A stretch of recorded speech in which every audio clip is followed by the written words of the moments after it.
just tuning in, you are listening to the Light Morning Show here on 91.7 WLFR. And as we've been doing all morning, we've been bringing you perspectives from various people in the community about the life and legacy of Dr. King. I'm here with the station manager of WLFR right now, Chad Roberts. Yes.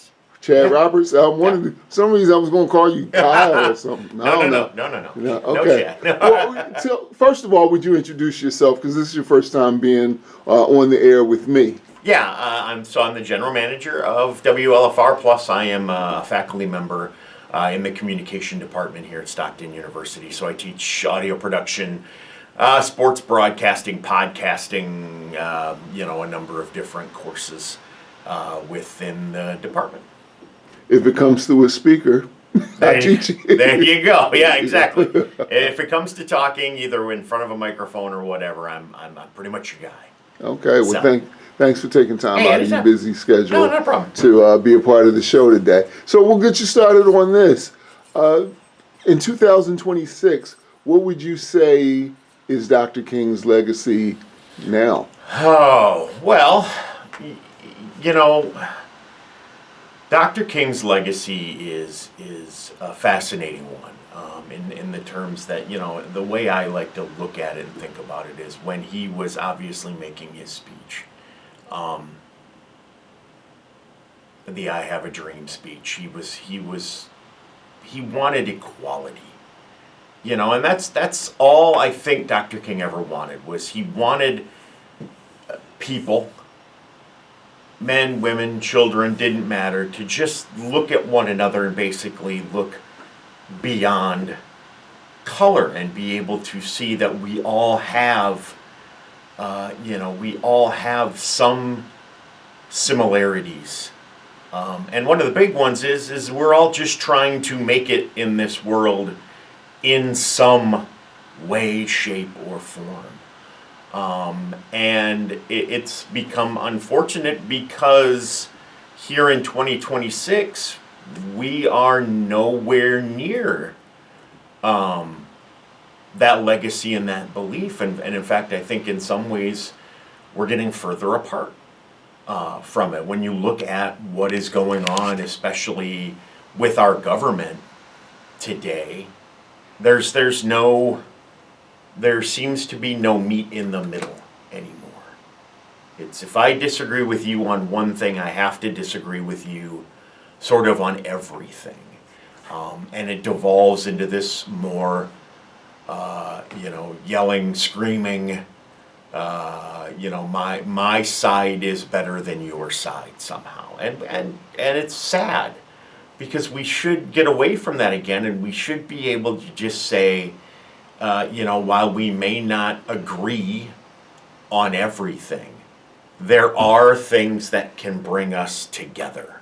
And there are things that we need to see that bring us together.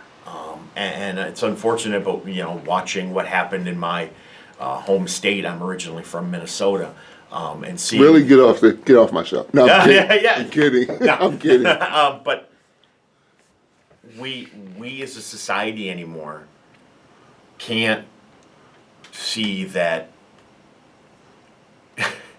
shooting a woman in the face that didn't need to be shot in the face is wrong. Okay. We have this, she deserved it, and she didn't deserve it. And it's listen, even if she was in the wrong somehow, she didn't deserve to die right there on the street.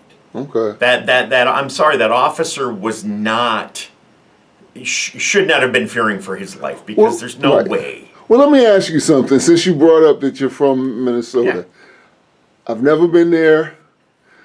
Only thing I know about Minnesota is Lou Grant and Mary Tyler Moore. Which is actually why I'm on the radio. Yeah. Prince, we have a few things. Well, favorite Minnesota joke, We have a lot of white Christmases. It's not the white Christmases, it's the white Easters. Yeah, well, and that's in Minnesota, I saw a few of those, yeah. Yeah. So let me ask you though, between this situation, George Floyd, countless other things I've heard about Minnesota. Does Minnesota have a problem with people? Period. Or does Minnesota have a law enforcement? Or is that something that you can't call? Oh boy, yeah, I don't know. I would have at one time, again, I think said Minnesota is, there is something to that idea of Minnesota nice that we used to say, that, everybody that seems to be from the Midwest seems to be somebody that's very cordial, very, Right. but I don't know that I can say that anymore. Well, here's one way you can get out of it. You can say that the ICE officer isn't really from Minnesota. Well, that's true, There you go. but that doesn't stop the police officer and George Floyd. Right. And I guess again, it's I try not to paint with a broad brush. Not all police officers are bad police officers because of what one police officer does. Okay. But the things that I see that are coming out of Minnesota don't necessarily make me at times happy to say that that's where I grew up. Yeah. Well, let's get back to Dr. King. Yeah. You said that he wanted people to be closer together and recognize the differences, recognize the sameness in each other. I've worked at several radio stations, and there's no place that I can think of that's probably more diverse with a bunch of different types of maniacs. Well, as a radio station. Yeah, that's so and you have to general manage. I don't know how many personalities that you have here, but like every Sean Wright, who does the Soul Revival, he and I basically grew up together, but his personality is not the same as mine. Sure. Versus Mariella, versus Leon Bryant, who's a whole different generation, versus Mariella. So, is there anything from Dr. King's legacy that you keep in mind when you have to manage such a diverse group of individuals? Yeah, again, I try to see everybody just as the person that they are. And again, we may not agree on everything. We don't have to agree on everything. Right. You and I, after the show, don't have to go out and be buddy and get a beer and hang out. But when we are here, Right. working, Right. we need to, respect and appreciate one another for the positives that we have. Indeed. Yeah, and I think one of the great thing about that is music. I listen to your show as I'm in my office, and there are songs that I listen to that are not songs that I would listen to a lot of, and that there are songs that you play that I'm like, I like this song. Yeah. And it's just because, some of the songs that you play tend to be more from the 70s and 80s. I was a child of the 80s. So when I hear, like a New Edition or something along that line, I'm like, oh yeah, I remember listening to this on the radio or hearing it at a dance or something along that line and things like that. And that's part of what makes being a general manager, especially at a campus radio station like this, fun, because it's all different kinds of music. I have no idea how you do it. I mean, okay, so when I'm here on campus, and then I also have a show that I produce in Philly with Philly Camp. Some of them people get on my last nerve. Well, and and I only have to see them in passing. Yeah. You know what I mean? Yeah. So and you didn't say that I don't get on your nerves, but if I do, too bad. Because like you said, we have to maintain a Oh, yeah. professional relationship.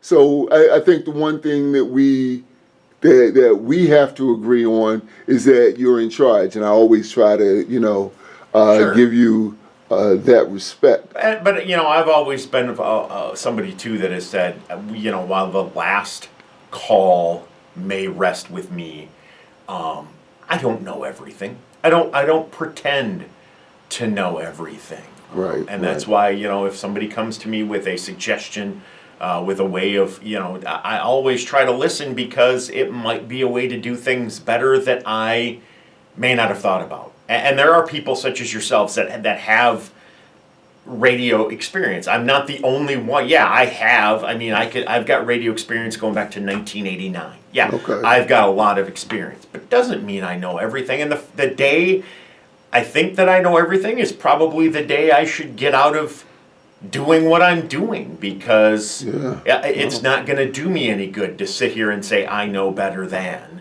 Yeah. Because that's just never going to work. Well, let me ask you a question. This really don't have anything to do with Dr. King. This is something I ask people who've been doing it since the 80s. Is it still magic when you get in front of a mic? Oh yeah, I still enjoy it, and that's why I try to find time. Last semester was tough just because of the as a faculty member, I get pulled in a number of different directions, so I wasn't able to do a regular weekly show here. Right. But I still enjoy it, especially again here on the campus station, because I still do like to go through some of the new music, because again, I like finding new music, and I don't get much of a chance to listen to a lot of new music except for when I'm here. So it gives me a chance to find stuff that I might not have found any other way. But yeah, when that mic's there in front of me, yeah, I still do enjoy it. I still have a good time. Again, if I wasn't having a good time, then I wouldn't do it, because people can tell when you're not having fun with it. Cool.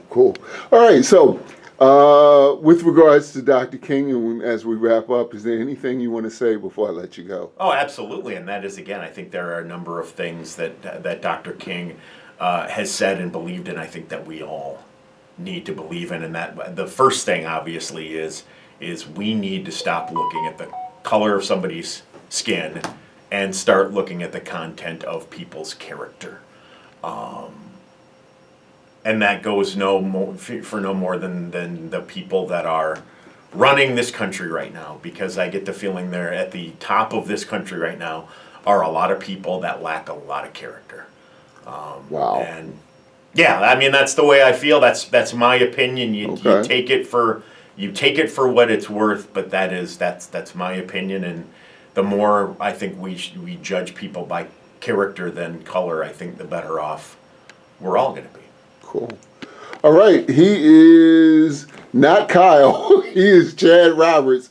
He is the general manager here at 91.7 WLFR Pomona. Thanks again for stopping by. I really appreciate it. You bet. Not a problem. Thank you. All right. All right.